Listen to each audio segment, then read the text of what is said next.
नमस्कार,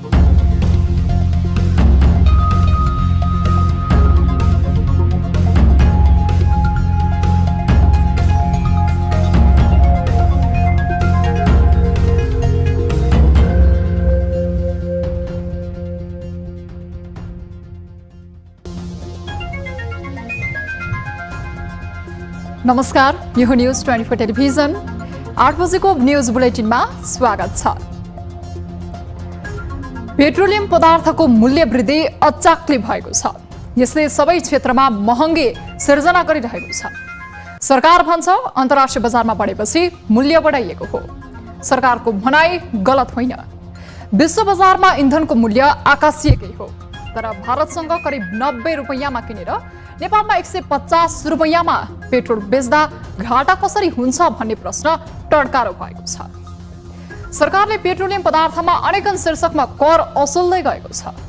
1 लिटर पेट्रोलमा झण्डै 59 रुपैयाँ कर असुलेर जनताको ढाड सेक्ने काम भएको छ। यस्तो विषम अवस्थामा पनि विगतमा 1 रुपैयाँ मूल्य बढ्दा सडक तताउने राजनीतिक दलहरू मूक दर्शक बनेका छन्। यति बेला अरू त हराए यो देशमा प्रमुख प्रतिपक्षी भन्ने दल कहाँ छ? नागरिकको मुद्दालाई किन प्रतिपक्षले राष्ट्रिय मुद्दा बनाउँदैन? जनताका मुद्दा किन ओझेलमा पर्दैछन्? जनताको सेवक भनेर नथाक्ने नेताहरू कहाँ रहेका छन्? यी मुद्दालाई जिम्मेवारी सम्झेर किन राजनीतिक दलहरूले उठाउँदैनन्? आश्चर्यको विषय बनेको छ। तर हामी भन्छौँ सरकार पेट्रोलियम पदार्थमा कर घटाऊ, जनतालाई सुविधा देऊ। यता सरकारले सामाजिक सञ्जाल युट्युबहरूमा हुने गरेका सामग्रीहरूप्रति चासो व्यक्त गरेको छ। खास गरी बलात्कार जस्तो सङ्गीन मुद्दामा पीडितलाई तनावमा पार्ने र पीडकलाई उन्मुक्ति दिन खोज्ने जस्तो प्रवृत्ति हाबी भइरहेको छ। कुनै व्यक्ति दोषी हो होइन त्यसको फैसला गर्ने न्यायिक निकायले हो, तर सामाजिक सञ्जालहरूमा कसैको देवत्वकरण र कसैलाई दानवीकरण गर्ने काम जारी छ। राष्ट्रिय मानवाधिकार आयोगले समेत पीडकलाई नै पीडा थप्ने काम कारबाहीप्रति चासो र चिन्ता व्यक्त गरिसकेको छ। अब यी मामिलामा सबै सजग र सचेत बन्नै पर्छ। हरेक मामिलामा जिम्मेवारी सरकारको मात्र हुँदैन, निजी क्षेत्र, नागरिक समाज वा सर्वसाधारणको पनि हुने गर्दछ। यथार्थ सबैले बुझौँ र मनन पनि गरौँ। न्यूज बुलेटिनका हेडलाइन्स। पेट्रोलियम पदार्थमा अचाक्लै कर हुँदा उपभोक्ता मारमा, अधिक कर लिएर घाटाको बहानामा मूल्य वृद्धि अस्वाभाविक, जनतालाई सहुलियत दिनेमा सरकार उदासीन।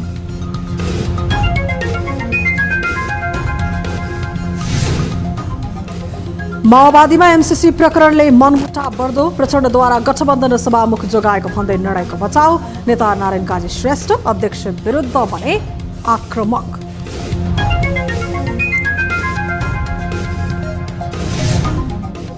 स्थानीय निर्वाचन नजिकै गर्दा सत्ता गठबन्धनमा तालमेलको चर्चा, मिलेर चुनावमा जाने माओवादी र एकीकृत समाजवादीको चाहना, कसैले गठबन्धन कांग्रेस भित्र भने विवाद कायम। कदा उठ्ने आवाजहरूलाई नेतृत्व पङ्क्तिले वास्ता गरेको देखिएको पनि छैन। रुस युक्रेन युद्धमा नेपाल तटस्थ भूमिकामा बस्न नसकेको विश्लेषण, युद्धको विपक्षमा रहे पनि कसैको पक्ष नलिन राम्रो हुने सुझाव। आफ्नो स्वार्थको लागि अब यसमा कुनै प्रकारको यही कारणले अन्य कुनै कुरो छ भने त मलाई थाहा भएन।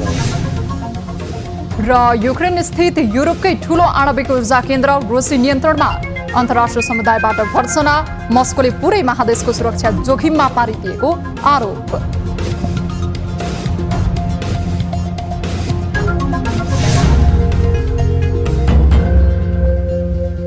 हामी निरन्तर न्युजमा छौं।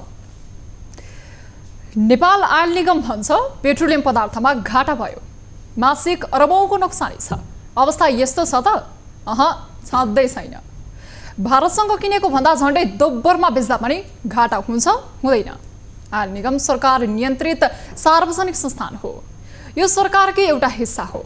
यस्तो निकायले राज्यले दिएको करलाई देखाएर नोक्सानीमा गएको भन्न सुहाउँदैन? एक रिपोर्ट। नेपाल ऑयल निगम, जसले भारतीय ऑयल कर्पोरेसनसँग पेट्रोलियम पदार्थ खरिद गर्दछ, उसले सरकारी तथा निजी क्षेत्रबाट खुलेका डिलरहरू मार्फत इन्धन बेच्छ। आयल निगमको अध्यक्ष आपूर्ति सचिव हुन्छन्। सरकारले चर्को कर असुल्ने अनि निगम घाटामा गयो भन्ने यो कति सुहाउँछ? एकपटक हेरौँ न पेट्रोलियम पदार्थको किनबेचको अवस्था। निगमले भारतबाट प्रति लिटर पेट्रोल करिब 91 रुपैयाँमा ल्याउँछ। त्यसमा विभिन्न प्रकारका करहरू जोडिन्छन्। भन्सार कर सहित झण्डै 59 रुपैयाँ त हामीले 1 लिटर पेट्रोलमा तिरिरहेका छौँ। 91 रुपैयाँमा किनेर 150 रुपैयाँमा बेच्दा पनि घाटा भयो भन्ने? 1 लिटर पेट्रोलमा सर्वसाधारणले 59 रुपैयाँ किन तिर्ने? यो प्रश्नको जवाब सरकारले दिन सकिरहेको छैन। उत्तरदायी सरकार हो भने यस्ता प्रश्नको जवाफ दिनुपर्छ। निगमले आफ्नो सँगसँगै आफ्ना स्टेक होल्डरलाई पनि हेर्नु पर्यो, उनको अवस्था के छ त, उनलाई पनि बढाउने काम गरिदिनु पर्यो नि। आजै मैले डिलरको कमिसन घटाएको त्यो एकदम गलत कुरा हो नि। त्यो लागतमा त बढ्यो नि, लागतमा कमिसन पाउने पो हो। किन्ने बेलामा बढीमा किन भन्ने कमिसन कहाँबाट हुन्छ? त्यस्तो आधिकारिक निर्णय गर्नु हुँदैन निगमले पनि। मेरो सुझाव निगमलाई पनि। आयल निगम यथार्थमा घाटामा हो कि होइन स्पष्ट पार्नुपर्छ। 59 रुपैयाँ कर असुलेर 16 रुपैयाँ अझै घाटा छ भन्नु कति स्वाभाविक हो? यसलाई स्वाभाविक मान्न सकिँदैन। कोरोना महामारीपछि तङ्ग्रिँदै गरेका पेसा व्यवसाय तथा नागरिकलाई सरकारले त सहज अवस्था सृजना गर्ने हो, तर सर्वसाधारणलाई आहत भइरहेको छ यति बेला। होइन, अब मूल्य वृद्धिले असर त सबैलाई परिहाल्छ होइन, सर्वसाधारण माथि सबैले। अब त्यसको लागि त अब अन्तर्राष्ट्रिय स्तरमा चाहिँ यो वृद्धि भएर आएको भन्ने कुरा सुनिएको छ, त्यो हो पनि होला। अब त्यसमा चाहिँ अब करमा छुट गरेर हुन्छ केहरू, त्यसको लागि चाहिँ अब घटाउनु पर्यो। पर विक 2 अर्ब है कति त्यस्तै समथिङ घाटा भइरहेको भनिरहेको छ क्या। त्यो चाहिँ एकदम यिनीहरूको यो अब यो इन्टरनल म्याटरमा के गडबडी हो कि म्यानेजमेन्ट प्रब्लम हो कि त्यो एकदम चाहिँ त्यो बुझ्नै गाह्रो भइरहेको क्या। त्यसले चाहिँ अब गरिब जनताहरूलाई, हामी जस्तो मान्छेहरूलाई चाहिँ एकदम गाह्रो भइरहेको यति नै। सरकार त अप्ठ्यारो पर्दाको अभिभावक पो हुनुपर्छ त। अचाकले कर थोपरेर बाँच्नै कठिन भएको छ सर्वसाधारणलाई। हेर्नुहोस् त, 1 लिटर पेट्रोलमा लाग्ने कर, भन्सार शुल्क 25 रुपैयाँ 20 पैसा, मूल्य अभिवृद्धि कर 16 रुपैयाँ 34 पैसा, पूर्वाधार विकास 10 रुपैयाँ, सडक सम्भार 4 रुपैयाँ, मूल्य स्थिरीकरण शुल्क 1 रुपैयाँ 42 पैसा, भन्सार सेवा शुल्क 3 पैसा। चर्को कर पेट्रोलमा मात्र छैन, खाना पकाउने एलपी ग्यासमा पनि उच्च घाटा भएको भनिएको छ। तर त्यसमा पनि चर्को कर असुलिएको छ। प्रति सिलिन्डर एलपी ग्यासमा झण्डै 274 रुपैयाँ कर लाग्ने गरेको छ। डिजेल र मट्टीतेलमा प्रति लिटर 41 रुपैयाँ कर लगाइएको छ। तर पनि आयल निगमले आफ्नो घाटा भने देखाइ नै रहेको छ। यो समायोजनमा चाहिँ नि अलिकति ढिलाइ गरेको कारणले गर्दाखेरि पनि नेपाल आयल निगम ठुलो घाटामा गएको अहिले देखिएको छ। त्यो घाटा भने चाहिँ नि अब सोच सिर्जित हो, आफै सिर्जित गरेको हो। राज्यलाई नागरिकले कर किन तिर्ने? शिक्षा, स्वास्थ्य, सुरक्षासँगै नागरिकको आर्थिक अवस्था खस्केको बेलामा राज्यले सहयोग पुर्याउँछ भनेर हो, आर्थिक सुरक्षाका लागि पनि हो। नागरिकको क्रय शक्ति कमजोर भएका बेला आड भरोसा देओस् भनेर हो। तर नागरिक असहज अवस्थामा हुँदा करको बोझले झनै थिलो बनेका छन्। राज्यले कति रासो उठाउने चाहिँ यो लक्ष्य चाहिँ प्रष्ट हुनु पर्यो क्या। अब अहिले चाहिँ वास्तवमा जनताले चाहिँ मूल्य वृद्धि भएर चाहिँ मार परिरहेको छ र रासो चाहिँ त्यसैबाट चाहिँ उठाउने हो कि? पेट्रोलियम पदार्थको मूल्य जति बढ्यो सरकारले पाउने करको मात्रा पनि त्यत्तिकै बढ्छ। अधिकांश करहरू प्रतिशतमा तोकिने गरेका छन्। फ्ल्याटमा कर तोकिँदा मूल्य जति बढे पनि कर बढ्दैन। पेट्रोलियम पदार्थमा भने जति भाउ बढ्यो कर त्यति नै बढी तिर्नुपर्ने हुन्छ। आयल निगमदेखि आपूर्ति र अर्थ मन्त्रालय समेतले यति पनि बुझेका छैनन् भन्न सकिन्न। तर जनतालाई राहत दिनेतर्फ भने उनीहरू अग्रसर हुन सकेका छैनन्। महँगीको यही क्रम जारी रहने हो भने नागरिकको धैर्यता टुट्न सक्छ। सत्ता र प्रतिपक्ष दुवैले यतातर्फ ध्यान दिनै पर्छ। न्युज 24 टेलिभिजनका लागि क्यामेरामा प्रभात थापाका साथमा टिभी जर्नलिस्ट रबिन ठकुरीको रिपोर्ट। काठमाडौँमा जारी नेकपा माओवादी केन्द्रको केन्द्रीय समितिको बैठक आइतबारसम्मका लागि स्थगित भएको छ। शुक्रबार बैठकमा विभिन्न 6वटा एजेन्डामाथि छलफल गरिएको छ। बैठकमा एनसीसीको विषय, संगठनात्मक काम, नेताहरूको कार्यविभाजन, स्थानीय तह निर्वाचन लगायतका विषयमा छलफल सुरु भएको माओवादी नेता देव गुरुङले जानकारी दिएका छन्। बैठकमा अध्यक्ष प्रचण्डले एमसीसी अनुमोदनलाई स्वीकार गरेर चुनाव केन्द्रित हुने प्रस्ताव गरेका थिए। त्यस्तै संशोधन बिना एमसीसी अनुमोदन गर्न नहुने भन्दै आए पनि व्याख्यात्मक घोषणाले सहयोग गरेकाले निर्णयमा पुगेको प्रचण्डले प्रष्टीकरण दिएका छन्। बैठकमा नेता नारायण काजी श्रेष्ठले एमसीसी हतारमा पारित भएकोले फरक मत राख्दै अध्यक्ष प्रचण्डको आलोचना गरेका छन्। त्यस्तै उनले आफूलाई पार्टीबाटै जान भनेको भन्दै बैठकमा गुनासो पनि गरेका थिए। प्रचण्डले पार्टी छोड्ने भनेर श्रेष्ठ लगायतका नेताहरूले भनेकोले आफूले इरिटेट भएर पत्रकार सम्मेलनमा त्यस्तो अभिव्यक्ति दिएको प्रतिक्रिया दिएको नेता गुरुङले बताएका छन्। हल्लाखल्ला भइरहेको सन्दर्भमा अब अध्यक्षले चाहिँ प्रेस मिटमा पत्रकारले सोधेपछि फ्याक्टै अलिकति त्यसले एउटा इरिटेड रूपले चाहिँ मैले प्रस्तुत गरेँ त्यहाँ चाहिँ। तर त्यो समीक्षा गर्न सकिन्छ, ठुलो कुरो होइन चाहिँ भन्ने कुरा भयो। त्यसपछि भेटेर चाहिँ हामी फेरि कुराकानी गऱ्यौँ। केन्द्रीय समितिको बैठकले पदाधिकारी समेत चयन गर्नेछ। लामो समयदेखि विवादित एमसीसी किनारा लागेसँगै दलहरू अब चुनाव केन्द्रित हुन थालेका छन्। सत्तासीन दलहरूको उच्च स्तरीय समितिमा समेत सत्ता गठबन्धनलाई चुनावी गठबन्धनमा परिणत गर्ने विषय छलफल भएको छ। त्यस्तै 4 दलीय गठबन्धनका कतिपय नेताहरूले सहकार्यको आधार समेत खोज्न थालेका छन्। एक रिपोर्ट। स्थानीय निर्वाचनको मिति नजिकैसँगै सर्वाधिक चासोको विषय हो चुनावी तालमेल। तालमेल पनि कांग्रेसको। के कांग्रेसले आगामी निर्वाचनमा माओवादी, एकीकृत समाजवादी वा जसपासँग तालमेल गर्छ? यो प्रश्न मुख्यतया कांग्रेसजनहरूका लागि महत्त्व र पेचिलो बनेको छ। 7 महिना अघि केपी शर्मा ओलीको सरकार विरुद्ध उभिएका दलहरू फेरि निर्वाचनमा कसरी अगाडि बढ्न सकिन्छ भन्ने विषयमा बहस गर्न थालेका छन्। एमसीसी पारित गराउने विषयमा आफ्नै पार्टीमा फरक मत हुँदाहुँदै पनि एकै ठाउँमा उभिएका एकीकृत समाजवादी र माओवादी चुनावी गठबन्धन बनाउन आतुर छ। एमालेबाट विभाजित भई गठित एकीकृत समाजवादी पार्टीले चुनावसम्म गठबन्धन चाहन्छ। गठबन्धन नेपालको राष्ट्रिय आवश्यकता हो। यसलाई लामो समयसम्म टिकाउनु पर्छ भन्ने 5 दलीय गठबन्धनको आजसम्मको निर्णय बुझाइ छ। तत्काल आइरहेको स्थानीय चुनावमा पनि हामी यही दिशाबाट हिँड्नेछौँ र तिनै तालमेल गरेरै स्थानीय चुनावमा जानेछौँ भन्ने यसका नेतृत्वको साझा धारणा आजसम्म छ। कसैले गठबन्धन छोड्छु भनेको पनि छैन। यदाकदा उठ्ने आवाजहरूलाई नेतृत्व पङ्क्तिले वास्ता गरेको देखिएको पनि छैन। यसकारण गठबन्धन स्थानीय तहको चुनावमा हुन्छ। सत्ता गठबन्धनको उच्च स्तरीय समितिको बैठकमा चुनावी गठबन्धनको विषयले प्रवेश पाएको छ। माओवादी अध्यक्ष प्रचण्डले शुक्रबारको बैठकमा चुनावमा गठबन्धन एकसाथ बढ्ने बारे कुराकानी भएको खुलासा गरे। गठबन्धनले चाहिँ अब आगामी दिनमा चाहिँ सरकारलाई सञ्चालन सँगसँगै गर्ने र हामी चाहिँ आगामी निर्वाचनसम्म पनि गठबन्धन सँगसँगै हुने कुरा चाहिँ छलफल भएको छ। चुनावी गठबन्धन हुने? चुनावी गठबन्धनको बारेमा हामी मलाई लाग्छ सँगसँगै हुन्छौँ होला। यता चुनावी गठबन्धन बनाउने बारे कांग्रेसमा एक मत भने देखिँदैन। सभापति शेरबहादुर देउवा चुनावी गठबन्धन बनाउन सकारात्मक छन्। उनले पार्टी बैठकमा समेत निर्वाचनसम्म गठबन्धनको आवश्यकता रहेको बताउँदै आएका छन्। तर शेखर पक्ष त्यसको खुलेर विरोध गरेको छ। फरक सिद्धान्त र विचार बोकेका दलहरूसँग अप्राकृतिक गठबन्धन गरी निर्वाचनमा जानु घातक हुने इतर पक्षको ठम्माइ छ। त्यसैले गठबन्धनमा बस्दाखेरि चाहिने कति कुराहरू डिस्क्लोज गर्न पनि हुँदैन। उहाँलाई अलिकति अप्ठ्यारो छ। हामी पार्टीमा मात्रै भाग साथीहरूलाई सजिलो छ, उहाँलाई अलिकति अप्ठ्यारो पनि छ। त्यसैले उहाँले चाहिने अहिले नै ठ्याक्कै यही हो भनेर भन्नको लागि उहाँलाई अलिकति गाह्रो नै छ।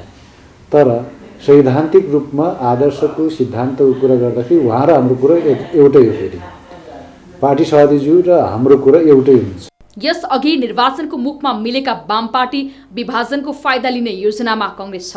तर अझै पनि कांग्रेसले एमालेलाई बलियो प्रतिस्पर्धी ठानेको छ। अर्कोतिर निर्वाचनको मुखमा कम्युनिस्ट पार्टीहरू नाटकीय शैलीमा मिल्न सक्ने सम्भावनाले पनि कांग्रेस सशंकित छ।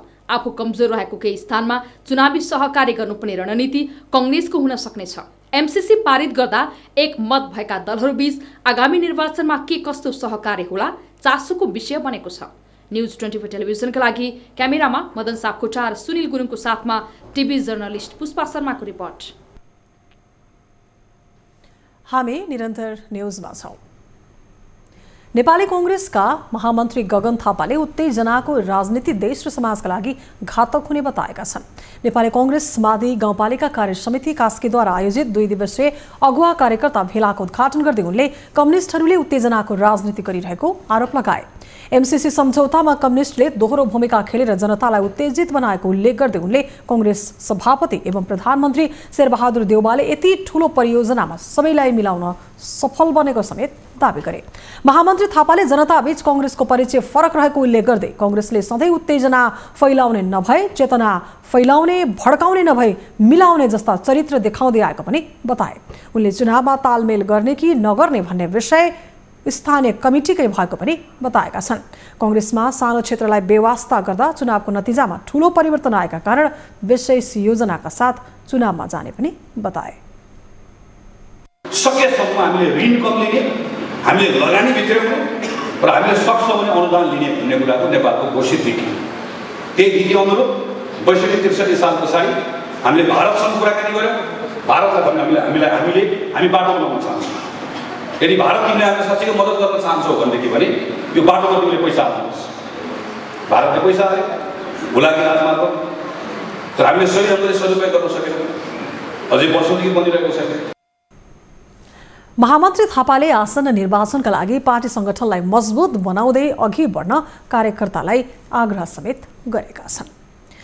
रूस र युक्रेन बीच चलेको युद्धमा नेपालले युक्रेनको पक्ष लिएको छ। विगतको अभ्यासलाई हेर्ने हो भने यस्ता विषयमा दुई छिमेकी राष्ट्रको निर्णयलाई हेरेर नेपाल बोल्दै आएको थियो, तर अहिले भने परिदृश्य बदलिएको छ। रूस र युक्रेन युद्धमा दुई छिमेकी मौन बस्दा नेपाल भने एक कदम अगाडि बढेर युक्रेनको पक्षमा देखियो। पञ्चशीलताको सिद्धान्तलाई अंगीकार गर्दै आएको मुलुकले कुनै एक राष्ट्रको पक्ष लिएर कूटनीतिक असक्षमता प्रदर्शन गरेको सरकारमाथि आरोप पनि छ। एक रिपोर्ट।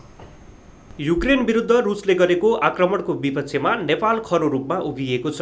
रुसले सैन्य आक्रमण सुरु गरेपछि परराष्ट्र मन्त्रालयले विज्ञप्ति जारी गर्दै युक्रेनको पक्ष लियो। परराष्ट्रले जारी गरेको विज्ञप्तिमा रुसी आक्रमण र दुई राज्यलाई मान्यता दिने कदमको चर्को विरोध गरिएको छ।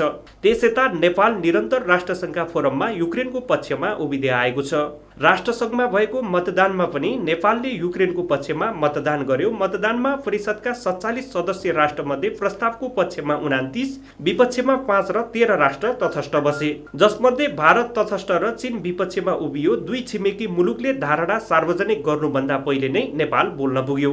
यस्ता विषयमा छिमेकी राष्ट्रको निर्णय पर्खिने विगतको परम्परा भए पनि नेपालले यसपटक त्यसो गरेन। वर्तमान सरकार पूर्वादेशबाट बनेकाले परराष्ट्र सम्बन्ध सुधारमा कुनै चासो नभएको विपक्षी दलको आरोप छ। हाम्रा छिमेकी र अन्य मित्र राष्ट्रहरूले हामी कता यो अर्को ध्रुवमा पो जान लागेका हौँ कि नेपाल चाहिँ अन्तर्राष्ट्रिय रूपमा अब एक किसिमको ध्रुवीकृत हुँदै गएको छ अन्तर्राष्ट्रिय सम्बन्ध, अन्तर्राष्ट्रिय राजनीति, त्यसमा हामी कुनै एउटा कित्तामा उभिन खोजेका हौँ भन्ने सन्देश जाने किसिमको जुन व्यवहार भएको छ, ती कुराहरू हाम्रो आधारभूत जुन चाहिँ हाम्रो आधारभूत विदेश नीतिका कुराहरूसित मेल खाँदैनन्। ती कुराहरू होइन र हामीले चाहिँ हाम्रो नै मतलब चाहिँ नीति अनुसार अगाडि बढेका छौँ भन्ने कुराको विश्वास दिलाउने कुरामा अब सरकारको जिम्मेवारी हुन्छ। सरकारमा रहेकाहरूले त्यसतर्फ ध्यान दिनुपर्छ। नेपालको पछिल्लो वक्तव्यबाजी आवश्यकताभन्दा अगाडि बढेर आएको राजनीतिक विश्लेषकको बुझाइ छ। नेपालले भू राजनीतिक अवस्थालाई ख्याल गरेर परराष्ट्र सम्बन्ध कायम राख्नुपर्नेमा उनीहरूको जोड छ। युद्ध त कुनै पनि समस्याको समाधान होइन, त्यो त युनिभर्सलै हो। त्यो दुनियाँको लगभग सबै देशले त्यो बोलेको छ, भारतले पनि बोलेको छ, चीनले पनि यो कुरा बोलेको छ। युद्धको त समर्थन कसले गर्ने हो? तर पनि अब नेपालले आफ्नो स्वार्थको लागि अब यसमा कुनै प्रकारको यही कारणले अन्य कुनै कुरो छ भने त्यो मलाई थाहा भएन। तर जुन तरिकाले प्रस्तुतिकरण भएको छ त्यो हाम्रो अलिकति बढी भएको जस्तो मलाई लाग्छ। मेरो बुझाइमा थोरै संयमता अपनाउनु बढी राम्रो हुन्छ अहिलेको परिस्थिति। तर सत्ता गठबन्धनले सार्वभौम मुलुकमाथि गरिएको आक्रमणका विरुद्धमा खुलेर बोल्नुपर्ने बताउँदै आएको छ। परराष्ट्र मन्त्रालयले युक्रेनको पक्षमा विज्ञप्ति जारी गर्नु उपयुक्त भएको उसको बुझाइ छ। यस विषयमा पार्टी र सत्ता गठबन्धनमा घनीभूत छलफल गरिने माओवादीले जनाएको छ। यो विषयमा चाहिँ अब हाम्रो पार्टीको भर्खर मात्रै बैठक बसिराखेको छ। हामीले पर्सनल धारणाहरू भन्ने भन्दा पनि पार्टीले नै एउटा प्रकारको डिसिजन गर्छ र हामी बाहिर बोल्छौँ। पछिल्लो समय अमेरिकी पक्षको प्रभावका कारण सदन अवरोधका बीच पनि एमसीसी पारित गरिएको आरोप सत्ता गठबन्धनमाथि छ, जसका कारण नेपालमा अमेरिकी प्रभाव बढ्ने अड्कलबाजी पनि गर्न थालिएको छ। यस्तो परिदृश्यका बीच युक्रेन मामिलामा नेपाल नीतिलाई अर्थपूर्ण रूपमा हेरिएको छ। मुलुकलाई दीर्घकालसम्म प्रभाव पार्ने परराष्ट्र मामिलामा निर्णय गर्दा जुनसुकै सरकार पनि बढी जिम्मेवार हुन आवश्यक छ। न्युज 24 टेलिभिजनका लागि क्यामेरामा गोपाल पङ्गेनीका साथमा टिभी जर्नलिस्ट सरोज बस्यालको रिपोर्ट।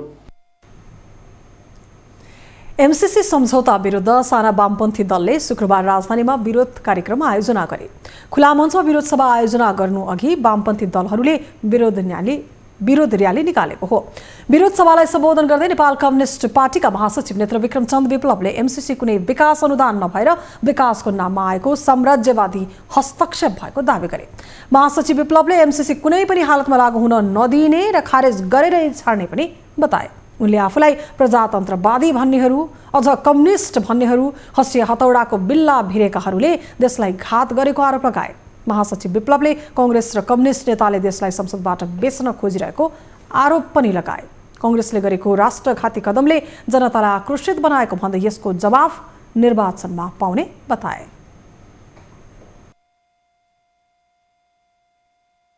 पन्ध्र 16 सालमा गण्डक बेचेर खाने कांग्रेस, महाकाली बेचेर खाने कांग्रेस, नेपालका 16वटा भन्दा बढी राष्ट्रिय उद्योगहरूलाई दलाल पुँजीपतिहरूको खल्तीमा हालिदिने कांग्रेस नेपाली जनताको नजरमा एउटा दलाल, एउटा राष्ट्रघाती पार्टीको रूपमा बदनाम छ र गिर्दै गएको छ। तिनका ठुला स्वर, ती ठुला स्वर नेपाली जनताका स्वर होइन। ती ठुला स्वर संसदमा नेपाली कांग्रेसका संसद बनिने मान्छेहरूले उठाएका ठुला स्वरहरू ती डलरबाट औराएका डकारहरू हुन्।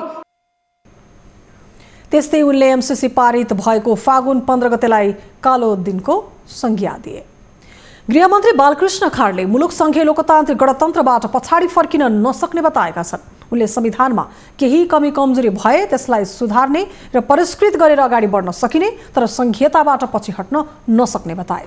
शुक्रबार भैरवा स्थित पक्लिहवा माध्यमिक विद्यालयको 63औं वार्षिक उत्सव तथा भवन शिलान्यास गर्दै गृहमन्त्री खाडले नेपालले कुनै पनि बहानामा हिंसा र द्वन्द्वलाई स्वीकार नसक्ने बताए। उनले हिंसा फैलाउने गतिविधि नगर्न पनि सबैलाई आग्रह गरे। खाडले स्थानीय निर्वाचनका लागि सरकारले मिति घोषणा गरिसकेको बताउँदै तोकिएको समयमा नै निर्वाचन हुने दावी गरे। निर्वाचनका लागि नेपाल सरकारले मिति पनि घोषणा गरिसकेको छ र अब 70 दिनपछि 2030 गते नै स्थानीय निर्वाचन सम्पन्न हुनेछ र नेपाल सरकारले निष्पक्ष, स्वतन्त्र र भयरहित वातावरणमा निर्वाचन सम्पन्न गर्न भूमिका खेल्नेछ। मन्त्री खाडले राष्ट्रिय राजनीतिको मूलधारमा नआएका दलहरूलाई पनि मूलधारमा आउन आग्रह गरे। राष्ट्रिय सभा दिगो विकास तथा सुशासन समितिमा 4 वर्ष कार्यकाल पूरा भएका राष्ट्रिय सभा सदस्यहरूलाई विदाई गरिएको छ। शुक्रबार बसेको बैठकमा 4 वर्ष कार्यकाल पूरा गर्न लागेका सभापति तारादेवी भट्ट लगायत समिति सदस्यलाई विदाई गरिएको हो। बैठकमा सांसद कविता बोगटी र चक्र प्रसाद स्नेहीलाई पनि विदाई गरिएको थियो। समितिको सदस्य रहेका उनीहरूको कार्यकाल शुक्रबारदेखि नै पूरा भएको छ। बैठकमा रमेश चङ रायमाझी संयोजकत्वको उपसमितिले समिति समक्ष प्रतिवेदन पेश गरेको थियो। प्रतिनिधि सभा अन्तर्गतको सार्वजनिक लेखा समितिले समितिको वार्षिक प्रतिवेदन 2078 पारित गरेको छ। सिंहदरबारमा शुक्रबार बसेको समिति बैठकले 21औं वार्षिक प्रतिवेदन 2078 पारित गरेको हो। समितिको प्रतिवेदनमा सार्वजनिक लेखा समितिका निर्णय तथा निर्देशनहरू, महालेखा परीक्षकको विभिन्न वार्षिक प्रतिवेदनमा औल्याइएका बेरोजगारका सम्बन्धमा भएका काम कारबाहीहरूको विवरणहरू र विभिन्न समयमा समितिले गठन गरेका उपसमितिका प्रतिवेदन तथा भ्रमण प्रतिवेदनहरू समेटिएको समिति सचिव डाक्टर रोजनाथ पाण्डे बताए। समितिले वर्ष दिनभरि गरेको काम कारबाहीहरूको चाहिँ वार्षिक प्रतिवेदन सदनमा पेश गर्ने उद्देश्यले आज यसको मस्यौदा प्रतिवेदन समितिमा पेश भई छलफलपछि यसलाई पारित गर्ने काम भयो। विशेष गरी वर्षभरि समितिले गरेका काम कारबाहीहरूमा मूलभूत रूपमा बेरोजगार फर्स्यौट गर्ने 9वटा उपसमितिहरूले गरेका कामहरू समावेश गरिएको छ। समितिले समय समयमा बैठक बसेर गरेका समसामयिक विषयहरूमा गरेका निर्णयहरू पनि यसमा समावेश छन्। समितिबाट पारित भएसँगै वार्षिक प्रतिवेदन सदनमा पेश हुनेछ। न्युजहरू अझै बाँकी छन्, अब पालो ब्रेकको।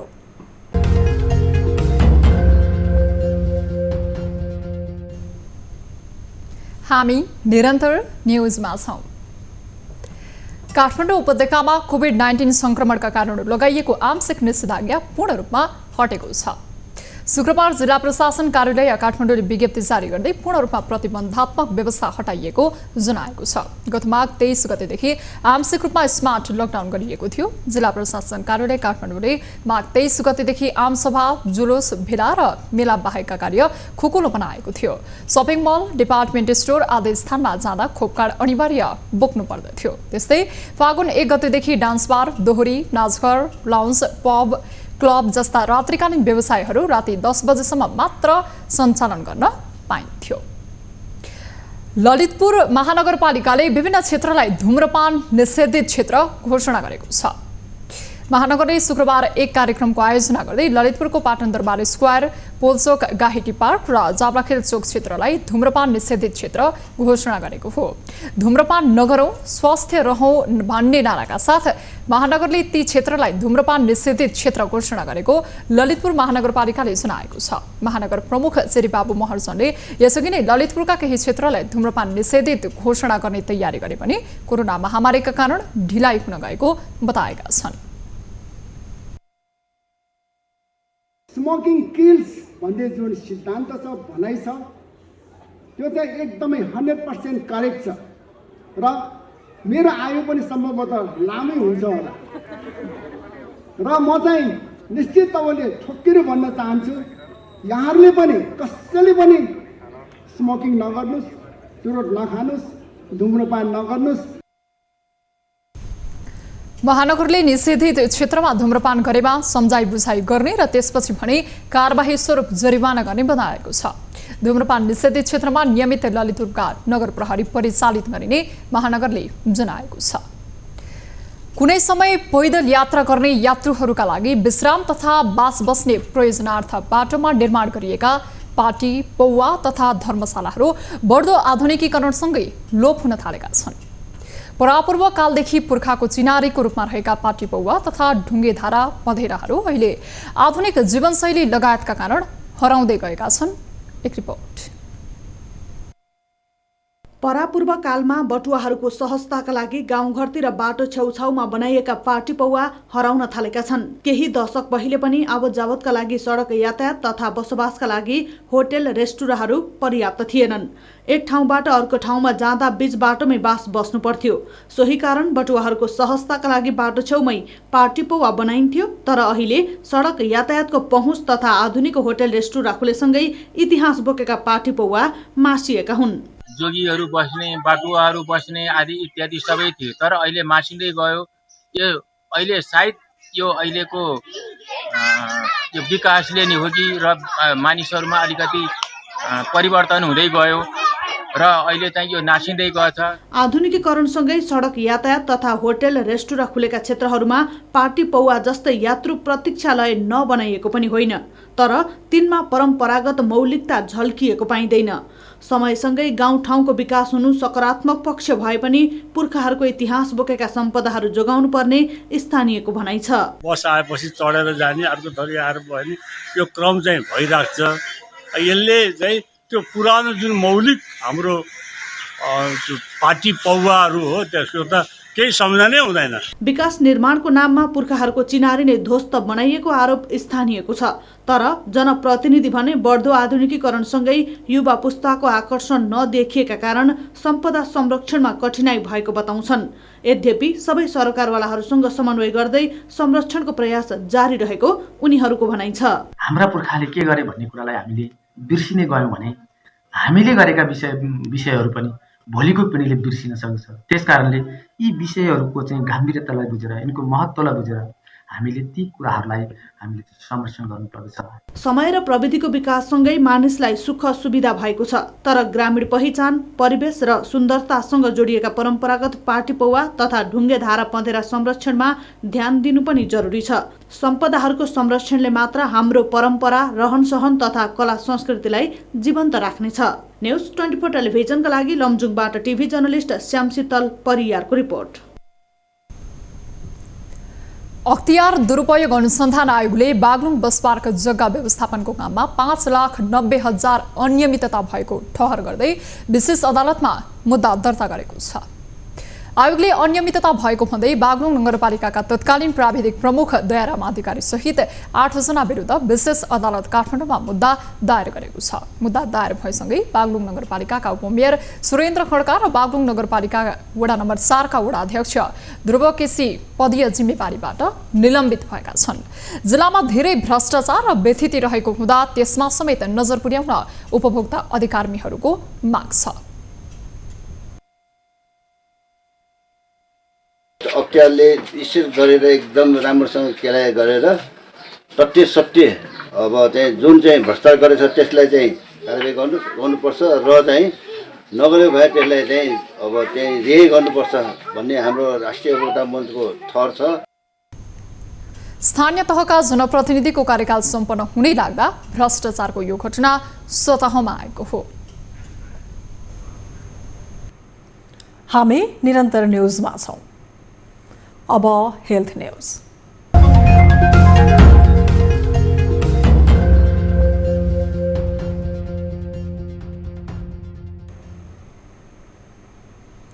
नेपालमा थप 126 जनामा कोरोना संक्रमण पुष्टि भएको छ। देशभर गरिएको 7091 पीसीआर परीक्षणका क्रममा 111 जना र 1842 एन्टिजेन परीक्षणका क्रममा 15 जनामा कोरोना संक्रमण पुष्टि भएको स्वास्थ्य मन्त्रालयले जनाएको छ।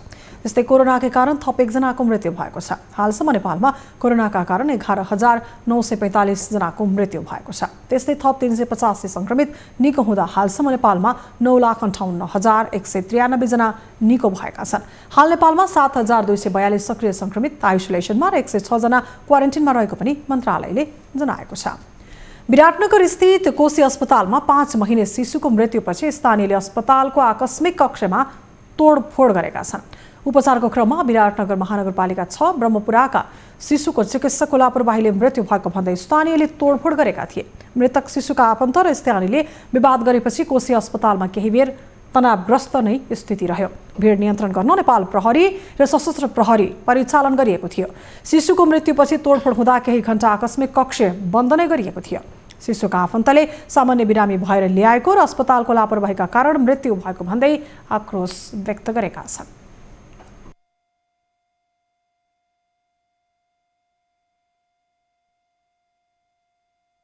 हस्पिटल ल्याएको थियो, हल्का ज्वरो सोरो लागेको थियो, के थियो त्यो मलाई पनि थाहा भएन। हस्पिटल ल्याएको थियो, अहिले हामी पनि ड्युटीमा गएको थियो, अङ्कल आन्टीले ल्याएको थियो, फोन गयो रे बच्चा डेड भइसक्यो। अब डाक्टरको लापरवाहीले गयो के भयो, अब त्यहाँ छानबिन हुँदैछ। कोशी अस्पतालले भने घरमै दूध सर्केर ल्याइएको 5 महिने शिशुको अवस्था अत्यन्त चिन्ताजनक रहेको र उनको उपचार गर्नुअघि नै मृत्यु भइसकेको जनाएको छ। बिरामीका आफन्त र अस्पताल प्रशासन बीच आकस्मिक कक्षलाई अझ सुधार गर्ने सहमतिपछि स्थिति सामान्य भएको थियो। मृगौलामा पत्थरी भएका विपन्न वर्गका विभिन्न उमेर समूहका बिरामीहरूले निशुल्क शल्यक्रिया सेवा प्राप्त गरेका छन्। खड्गे इन्स्टिच्युट अफ इन्डो युरोलोजीले फागुन 18 देखि 20 गतेसम्म सञ्चालन गरेको निशुल्क शल्यक्रिया शिविरबाट विभिन्न वर्गका बिरामीहरूले निशुल्क स्वास्थ्य सेवा पाएका हुन्। इन्स्टिच्युटले आरुस लाइफस्टाइल हस्पिटल र नेपाल रेड क्रिसेन्ट अफ कुवेतको सहकार्यमा सञ्चालन गरिएको निशुल्क शल्यक्रिया शिविरमा 27 जना बिरामीहरूले निशुल्क अपरेसन सेवा प्राप्त गरेको आयोजक संस्थाले जनाएको छ।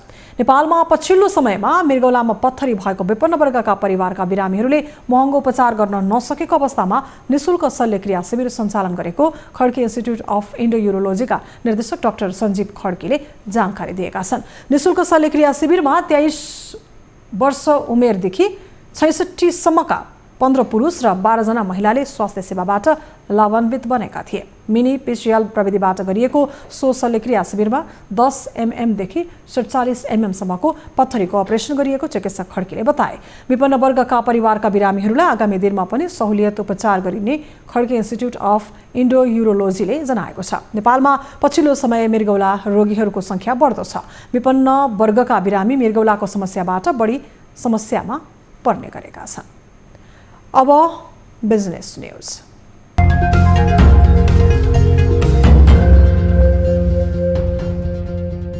पछिल्लो एक सातामा खाने तेलको मूल्य वात्तै बढेको छ।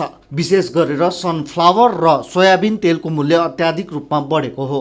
गत साताबाट सुरु भएको रसिया र युक्रेनको युद्धसँगै नेपालमा तेलको अभाव हुने हल्ला चलाएरै मूल्य बढाएको उपभोक्ताहरूले गुनासो गर्दै आएका छन्। नेपालले युक्रेन, रसिया र अर्जेन्टिनाबाट कच्चा तेल आयात गरी रिफाइन गरेर नेपाली बजारमा बिक्री गर्ने गरेको छ।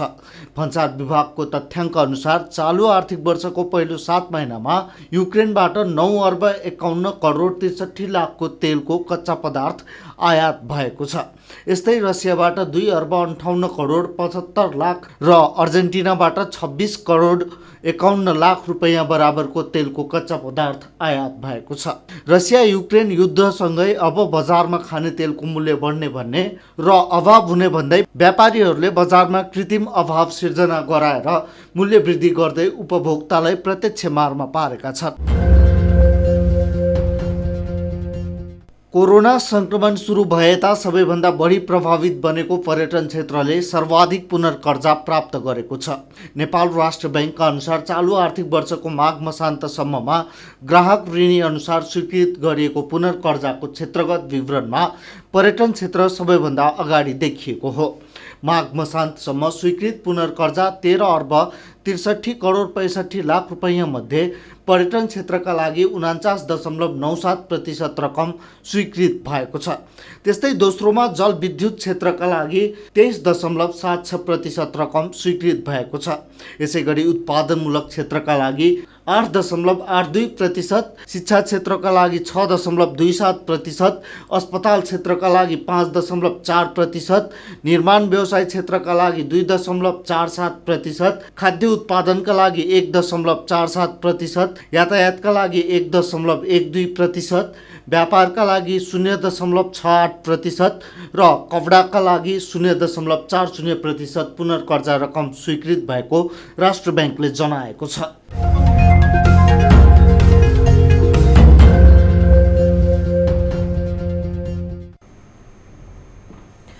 कैलालीको त्रिनगर भन्सार कार्यालयले चालु आर्थिक वर्षको हालसम्ममा झण्डै 5 अर्ब बढी राजस्व सङ्कलन गरेको छ।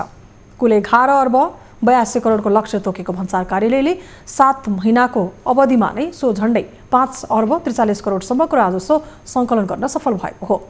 कार्यालयका अनुसार साउनमा 6 करोड 28 लाख, भदौमा 8 करोड 11 लाख 43 हजार, असोजमा 7 करोड 74 लाख 61 हजार, कार्तिकमा 8 करोड 27 लाख, मङ्सिरमा 8 करोड 95 लाख, पुसमा 8 करोड 38 लाख 65 हजार र माघमा 6 करोड 59 लाख 65 हजार बढी राजस्व सङ्कलन गरेको हो। जसमध्ये सबैभन्दा बढी भन्सार महसुल बापत 2 अर्ब 14 करोड 13 लाख र सबैभन्दा कम अन्तशुल्क बापत 1 करोड 70 लाख 30 हजार सङ्कलन गरिएको कार्यालयको तथ्याङ्क छ।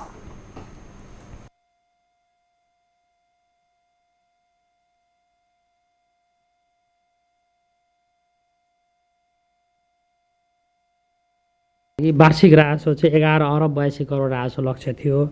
त्यतिमध्ये अहिले हामी कहाँ असुल भएको भनेको 5 अर्ब 43 करोड, लगभग लक्ष्यको 46% जति राजस्व चाहिँ सङ्कलन भएको छ। यो वार्षिक राजस्वको स्टिल हामीसँग अब अरू थप महिना पनि बाँकी छन्। यस्तै मूल्य अभिवृद्धि कर बापत कार्यालयले 2 अर्ब 4 करोड बढी राजस्व सङ्कलन गरेको छ भने अन्य शीर्षकमा गरी 1 अर्ब 78 लाख बढी सङ्कलन गरेको कार्यालयको तथ्याङ्कले देखाउँछ। गत वर्षको तुलनामा यस वर्ष राजस्व सङ्कलनको लक्ष्य बढी तोकिएका कारण पनि लक्ष्य भेटाउन मुस्किल पर्न सक्ने कार्यालयको आङ्कलन छ। न्युजहरू अझै बाँकी छन्, अब पालो ब्रेकको।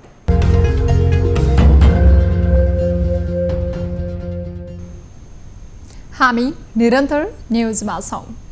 अब स्पोर्ट्स न्युज।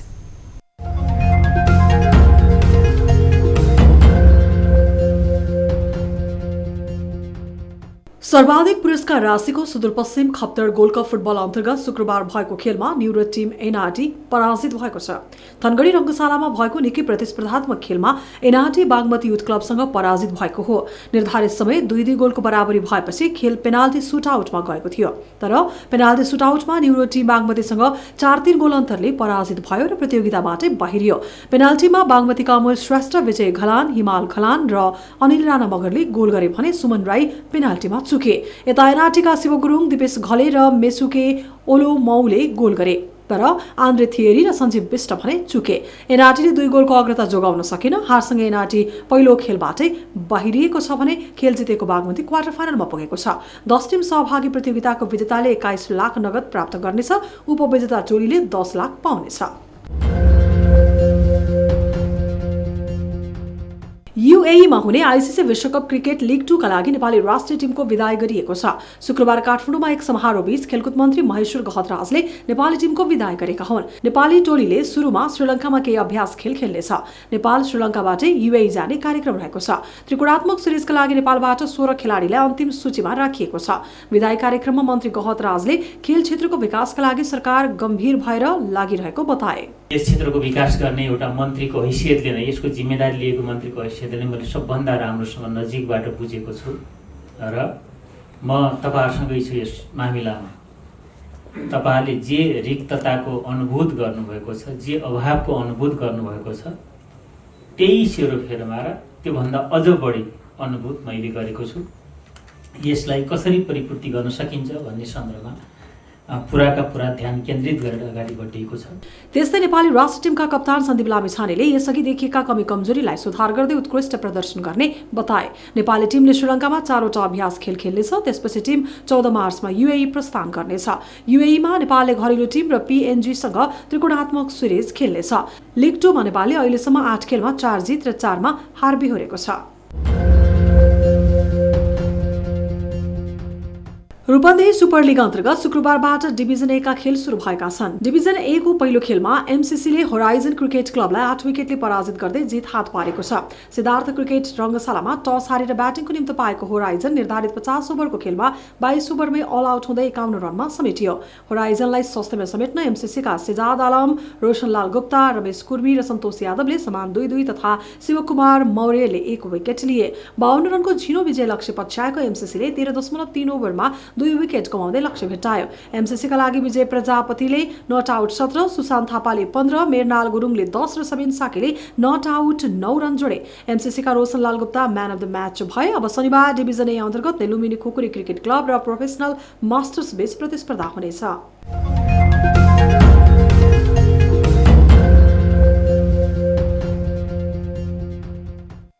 हामी निरन्तर न्युजमा छौं। अब एउटा रोचक प्रसङ्ग। संसारमा हरेक कुराको सम्भावना छ। यो उक्तिको पुष्टि एकजना मानिसले सुगाको अण्डा आफैले कुरलेर पुष्टि गरेका छन्। यो कुनै सामान्य अवस्थाको अण्डा भनी थिएन। गजी जातको सुगाको सानो अण्डा उनले एउटा पेट सपमा भेटेका हुन्। पिञ्जडामा सानो मोतीको गेडा जत्रो अण्डा देखेपछि उनले निकै उत्साहित हुँदै पेट सपको मालिकसँग यसबारे बुझेका थिए।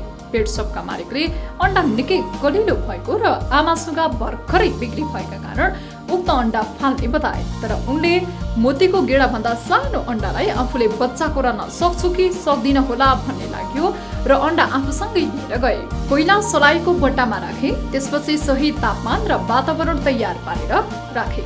चौथो दिन साँच्चै अण्डामा मुटुको धड्कन चलिरहेको देखियो। हरेक दिन बारम्बार हेरचाह गरिरहेपछि अन्ततः 19औं दिनमा संसारकै सानो जातको गजी आफ्नो बोक्रा फुटाउँदै निस्कियो।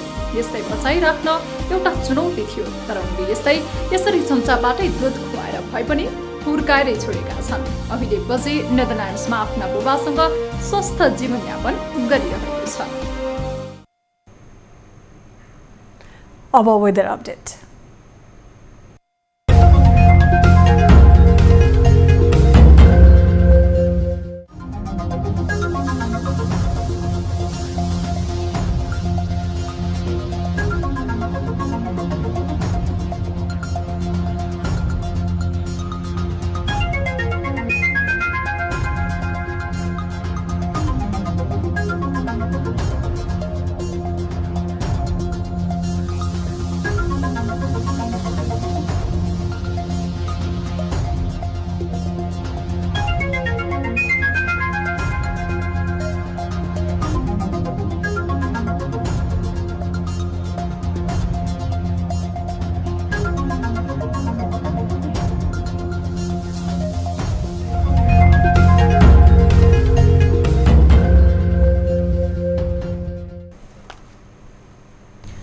न्युज बुलेटिनको अन्त्यमा पुनः हेडलाइन्स। पेट्रोलियम पदार्थमा अचाकले कर हुँदा उपभोक्ता मारमा अधिक कर लिएर घाटाको बहानामा मूल्य वृद्धि अस्वाभाविक, जनतालाई सहुलियत दिनेमा सरकार उदासीन।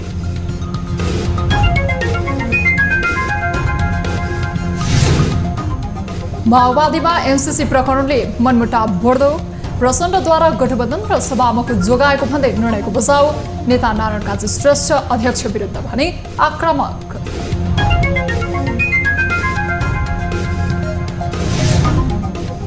स्थानीय निर्वाचन नजिकै गर्दा सत्ता गठबन्धनमा तालमेलको चर्चा, मिलेर चुनावमा जाने माओवादी र एकीकृत समाजवादीको चाहना, कांग्रेसभित्र विवाद कायम। गठबन्धन छोड्छु भनेको पनि छैन, यदा कदा उठ्ने आवाजहरूलाई नेतृत्व पङ्क्तिले वास्ता गरेको देखिएको पनि छैन। रुस युक्रेन युद्धमा नेपाल तटस्थ भूमिकामा बस्न नसकेको विश्लेषण, युद्धको विपक्षमा रहे पनि कसैको पक्ष नलिन राम्रो हुने सुझाव। आफ्नो स्वार्थको लागि अब यसमा कुनै प्रकारको यही कारणले अन्य कुनै कुरो छ भने त मलाई थाहा भएन। र युक्रेन स्थित युरोपकै ठूलो आणविक ऊर्जा केन्द्र रुसी नियन्त्रणमा, अन्तर्राष्ट्रिय समुदायबाट भर्त्सना, मस्कोले पुरै महादेशको सुरक्षा जोखिममा पारिदिएको आरोप।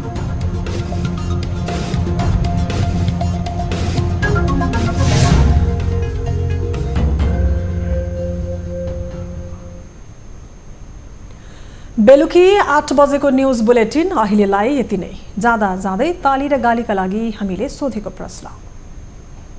राष्ट्रसङ्घको आपतकालीन महासभामा युक्रेनमाथि रुसले गरेको आक्रमणको निन्दा गर्ने पक्षमा नेपालले मतदान गर्नु परिपक्व कूटनीतिक कदम हो भन्नेले तालीमा र होइन भन्नेले गालीमा भोट गर्नुहोला।